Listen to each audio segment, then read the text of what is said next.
সবাইকে বিদায় দিয়ে আমি, বাবা, নিপা আর হামিদ রওনা করি টেকনাফের উদ্দেশ্যে। ব্যাগে নিয়ে নিলাম সেই কালো জাদুর অভিশপ্ত বইটি। বাসের 2 সিটে আমি আর নিপা বসি, আর 2 সিটে হামিদ আর বাবা বসেন। এই জার্নিটা যেমন প্রশান্তের ছিল, ঠিক তেমনই যন্ত্রণা দিয়েছিল।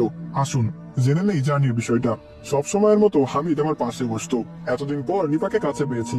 হামিদ দুষ্টু ইশারায় আমাদের এক সিটে বসাই। সে বসে পড়ে বাবার সাথে। গ্রাম থেকে বাস আগে ঢাকায় যাবে। ঢাকা সাইদাবাদ থেকে বাস চেঞ্জ করে আবার কক্সবাজার যাব। Long journey. বাস চলছিল বাসের মতো। নিপা আমার কাঁধে মাথা রেখে বসে আছে। ওর স্পর্শে আমার সব কষ্ট যেন মুছে যায়। আধা ঘন্টার মতো বা যেতে না যেতে আচমকা ব্রেক করে। যাত্রীরা সবাই লাফিয়ে ওঠে। ড্রাইভার জানায় গাড়িতে কোনো সমস্যা হয়েছে। সবাই অপেক্ষা করি। ড্রাইভার আর হেল্পার বাসের বাইরে দাঁড়িয়ে কি যেন পড়ে যাচ্ছিল। আমাদের অপেক্ষার প্রহর যেন শেষ হচ্ছিল না। এদিকে দিন পার হয়ে গেলে ঝামেলা। ঢাকায় যেতে যেতেই দুপুর হবে। কক্সবাজার না হলে রাত 1টা-2টায় নামতে হবে। এরপর আবার টেকনাফ। বিরাট ঝামেলার বিষয়। অনেকক্ষণ বাদে ড্রাইভার আবার গাড়ি স্টার্ট দেয়। আমাদের যাত্রা চলে ঢাকার দিকে। দুপুর 2টায় সাইদাবাদ নেমে বাসের টিকিট কেটে নিয়েছি। যাবে সোজা কক্সবাজার। বাস এসেছে 2টা 40 মিনিটে। অতএব দেরি। ঢাকা থেকে কক্সবাজারগামী হওয়া পথটা ছিল হতাশাজনক। চট্টগ্রাম যাওয়ার আগে আমাদের বাস অ্যাক্সিডেন্ট করে। তেমন একটা ক্ষয়ক্ষতি হয়নি, তবে বাসের সামনে থাকা গ্লাস অনেকটা ফেটে গেছে।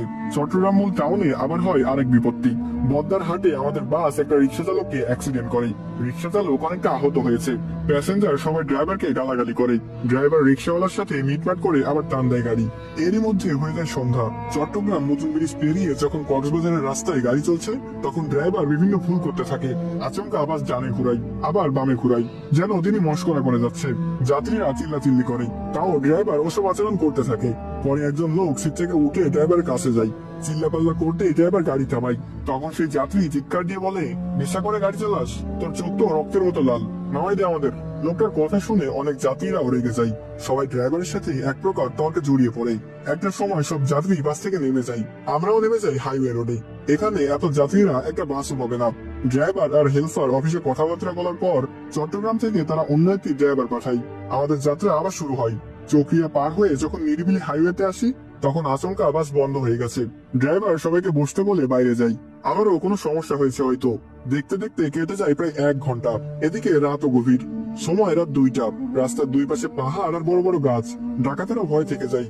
এখন কোনো ডাকাতে হামলা করলে সব যাত্রী শেষ। একটার সময় যাত্রীরা গাড়ি থেকে নেমে ড্রাইভারের উপর চিল্লাপাল্লা শুরু করে।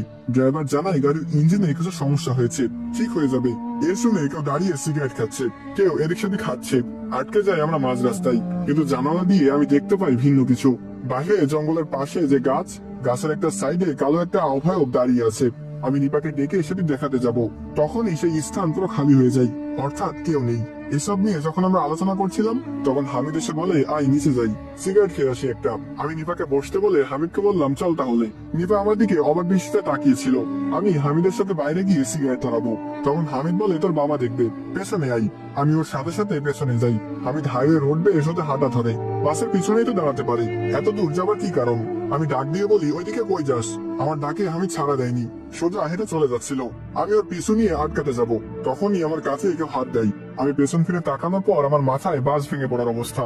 হামিদ, আমার বাবা আর নিপা দাঁড়িয়ে আছে। আমি কিছু বলার আগেই নিপা বলে, কাকে যেন নিচে যেতে বলে আপনিও নেমে এলেন বাস থেকে।